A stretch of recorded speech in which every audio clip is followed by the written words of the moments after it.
And a war where we were talking of a ceasefire and a possible off-ramp and a de-escalation, we still do not know. Is this another spark that can trigger another more ferocious round of fighting?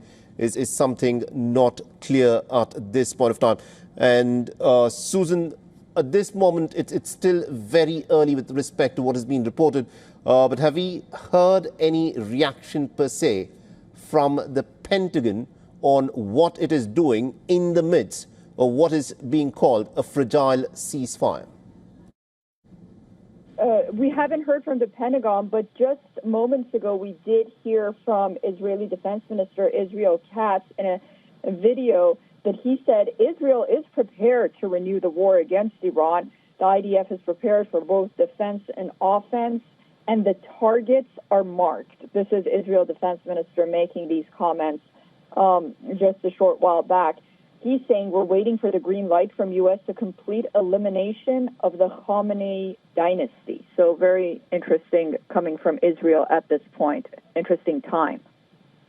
You know, the fact that Israel Katz said what he said clearly indicates that although the Americans and the Israelis are such close friends and the Israelis predominantly fight using American weapons, the American President Donald Trump seems to have not enough leverage in trying to control his close ally Israel at a time when he's clearly trying to talk peace. You know, tell us a bit about this interesting dynamic between the United States and Israel and to what extent Donald Trump can actually lean in on the Israeli defense establishment to try and ensure that they don't end up violating the ceasefire that is there in place.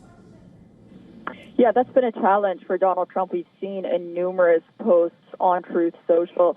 At one point, he wrote, "Enough is enough. The attack has to stop on the part of Israel against Lebanon," you know, trying to broker this kind of ceasefire. But on the other hand, we've also heard Benjamin Netanyahu, while praising President Trump and while being really strong allies, notably against the war in Iran, it was really something that they were doing together in coordination.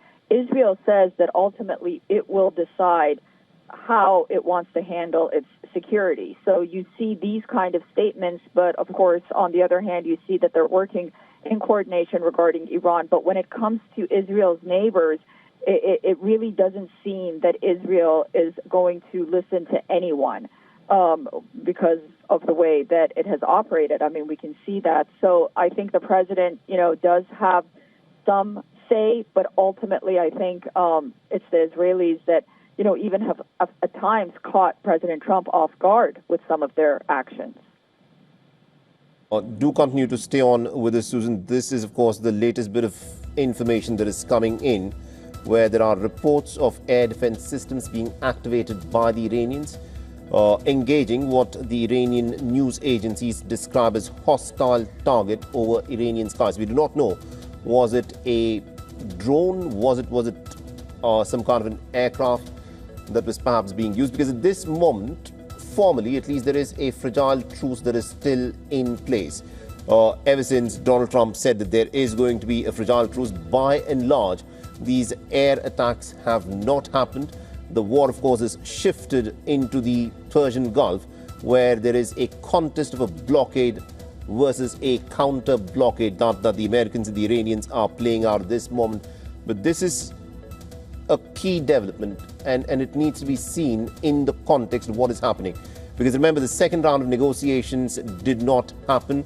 The Iranians did not send their negotiating team, and we need to wait and watch as to what unfolds from here on.